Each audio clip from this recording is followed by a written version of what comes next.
जैश की महिला जिहादी ब्रिगेड भारत के लिए नया खतरा। ऑपरेशन सिंदूर के बाद मसूद अजहर ने नियम बदले, दिल्ली ब्लास्ट पहला असाइनमेंट। हमारा दुश्मन हिंदू महिलाओं को फौज में भर्ती कर रहा है। मैं भी उनके खिलाफ लड़ने के लिए महिला जिहादियों को तैयार कर रहा हूँ। जमात उल मोमिनात की हर जिहादी को मौत के साथ सीधे जन्नत में जगह मिलेगी। उम्मीद है कि जैश-ए-मोहम्मद के मर्द लड़ाके इस नई यूनिट के साथ खड़े होंगे। जैश-ए-मोहम्मद के चीफ मसूद अजहर ने 8 अक्टूबर 2025 को पहली बार आतंकियों की महिला विंग जमात उल मोमिनात का ऐलान किया था। इसके ठीक 31 दिन बाद 10 नवंबर 2025 को दिल्ली में लाल किले के पास एक कार में ब्लास्ट हुआ। 15 लोग मारे गए। एनआईए ने ब्लास्ट को जैश-ए-मोहम्मद के व्हाइट कॉलर टेरर मॉड्यूल का हिस्सा बताया। अब संयुक्त राष्ट्र यूएनएससी 1267 सेंसेक्स कमेटी ने भी अपनी रिपोर्ट में दावा किया है कि ब्लास्ट की साजिश जैश ने ही रची थी। इसकी साजिश में जमात उल मोमिनात को भी शामिल किया गया था। यूएनएससी की 10 पेज की रिपोर्ट में 95 पॉइंट में दिल्ली ब्लास्ट का जिक्र। दैनिक भास्कर के पास यूएनएससी की रिपोर्ट है। 4 फरवरी को जारी इस रिपोर्ट में 22 अप्रैल 2025 को कश्मीर के पहलगाम में हुए आतंकी हमले का भी जिक्र है। रिपोर्ट जारी करने वाली कमेटी जैश, आईएसआईएस और अल-कायदा जैसे आतंकी संगठनों पर नज़र रखती है। 95 पॉइंट में लिखा कि 10 नवंबर 2025 को दिल्ली में लाल किले के पास एक कार में ब्लास्ट हुआ। पहलगाम में आतंकी हमले के जवाब में जैश कमांडर मसूद अजहर भारत में ऐसे कई हमलों की प्लानिंग कर रहा है, जिसमें जैश की महिला ब्रिगेड जमात उल मोमिनात को भी शामिल किया गया। रिपोर्ट में ये भी लिखा कि पहलगाम हमले में शामिल तीनों आतंकी मारे जा चुके हैं। आगे जानिए कैसे बनी महिला आतंकियों की नई यूनिट। पहलगाम से करीब 5 किलोमीटर दूर बायसरन घाटी में आतंकियों ने 26 लोगों को मार डाला था।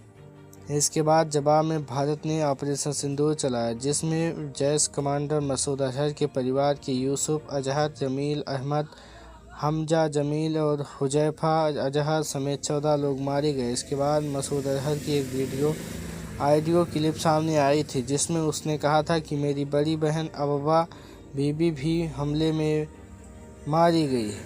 मैं उनके साथ मिलकर एक महिला ब्रिगेड बनाना चाहता था।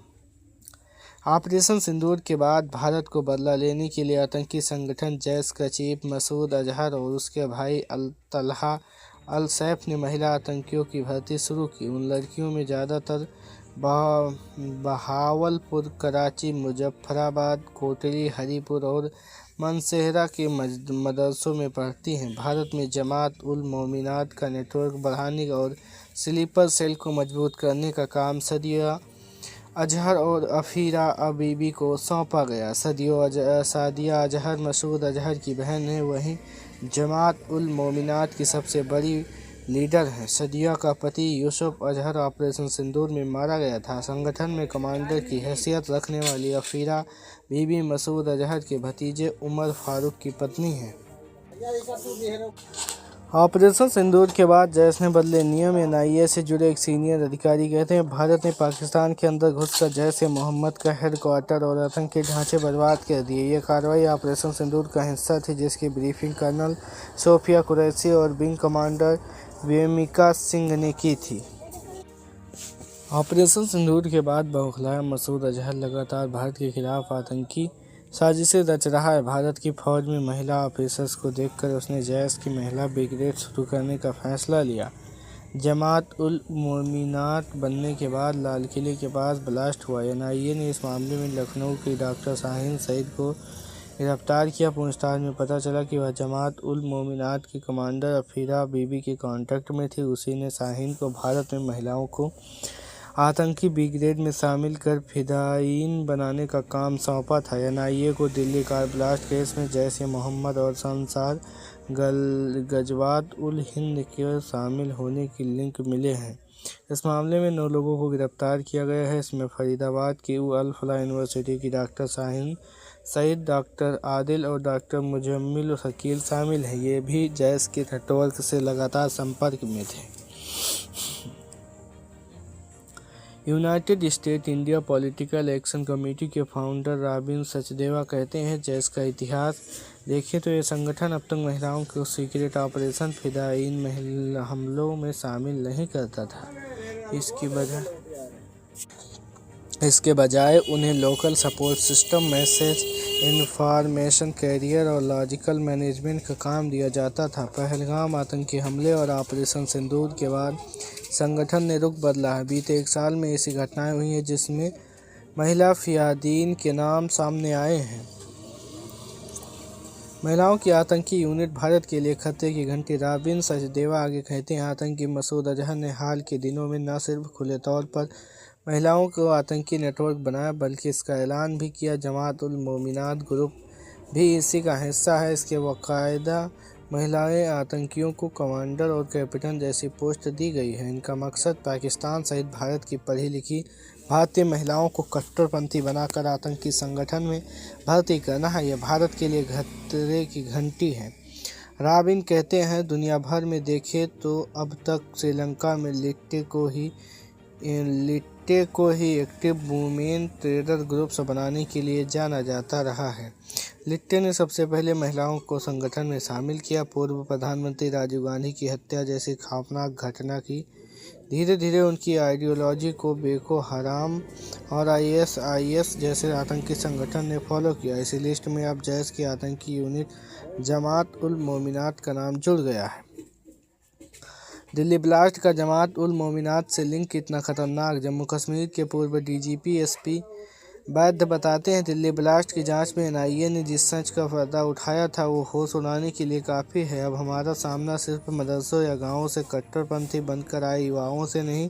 जैश मोहम्मद ने अपनी स्ट्रेटजी को ISIS के लेवल पर अपग्रेड कर लिया है। ये अब वाइट कॉलर टेररिज्म बन चुका है। जैश का नया डॉक्टर मॉड्यूल हमारी नाक के नीचे कश्मीर से निकलकर लखनऊ और हरियाणा तक फैल गया है। तो इस बात का सबूत है कि अब टारगेट पर पढ़े लिखे और अच्छा सैलरी पैकेज उठाने वाले लोग हैं। उन्हें इनकप्टेड ऑनलाइन चैनल्स के जरिए ब्रेनवॉश कर आतंकी बनाया जा रहा है। SP वैद्य के मुताबिक दिल्ली ब्लास्ट में सबसे ज़्यादा चौंकाने वाला नाम डॉक्टर शाहीन सईद का है। वह मास्टरमाइंड डॉक्टर आदिल और मुजम्मिल शकील के साथ मिलकर साजिश रच रही थी। इससे जाहिर होता है कि पढ़ी लिखी महिलाओं में कट्टरपंथी का जहर कितना गहराई तक जा चुका है। जमात ये मोमिनात जम्मू कश्मीर, UP और साउथ के राज्यों में एक्टिव। भारतीय सेना के retired lieutenant general Sanjay Kulkarni कहते हैं, 2019 में हुए पुलवामा अटैक के बाद सुरक्षा बलों ने जैश के आधे से ज़्यादा कमांडर को मार गिराया। ऑपरेशन सिंदूर से भी सेना ने जैश के हेडक्वार्टर समेत बहावलपुर में एक मदरसे को भी निशाना बनाया, जहां कई आतंकी पनाह लिए हुए थे। ये सब देखकर मसूद अजहर को महिलाओं को मोर्च पर लाने के लिए मजबूर होना पड़ा। जमात उल मोमिनात जम्मू कश्मीर, उत्तर प्रदेश, दक्षिण भारत ये कुछ इलाकों में ऑनलाइन नेटवर्किंग के जरिए एक्टिव हो रहा है। टेलीग्राम, स्नैपचैट जैसे प्लेटफॉर्म, VPN और व्हाट्सएप ग्रुप नेटवर्क के जरिए इस ग्रुप की गतिविधियां फैल रही हैं। बड़े मंदिर लश्कर की हिट लिस्ट में सिक्योरिटी बढ़ाई। 10 नवंबर को हुए कार धमाके के बाद दिल्ली एक बार फिर बड़े मंदिर लश्कर की हिट लिस्ट में सिक्योरिटी बढ़ाई। 10 नवंबर को हुए कार धमाके के बाद दिल्ली एक बार फिर हाई अलर्ट पर है। खुफिया एजेंसियों से मिले आतंकी हमले के इनपुट के बाद सिक्योरिटी बढ़ा दी गई है। लाल किले के पास ब्लास्ट के खतरे को लेकर अलर्ट जारी किया गया। इनपुट के मुताबिक पाकिस्तान के आतंकी संगठन लश्कर-ए-तैयबा ने भारत के बड़े धार्मिक स्थलों को हिट लिस्ट में रखा है। सोर्स बताते हैं कि दिल्ली में चांदनी चौक का मंदिर भी आतंकियों के टारगेट पर है। खुफिया एजेंसी ने इनपुट दिया है कि लश्कर-ए-तैयबा IED ब्लास्ट की कोशिश कर सकता है। आतंकी पाकिस्तान के इस्लामाबाद में एक मस्जिद में 6 फरवरी को हुए विस्फोट का बदला लेने की कोशिश कर रहे हैं। आप देख रहे हैं राशि अपडेट। अगर ये खबर आप तक पहली बार पहुंची है तो चैनल को सब्सक्राइब करें।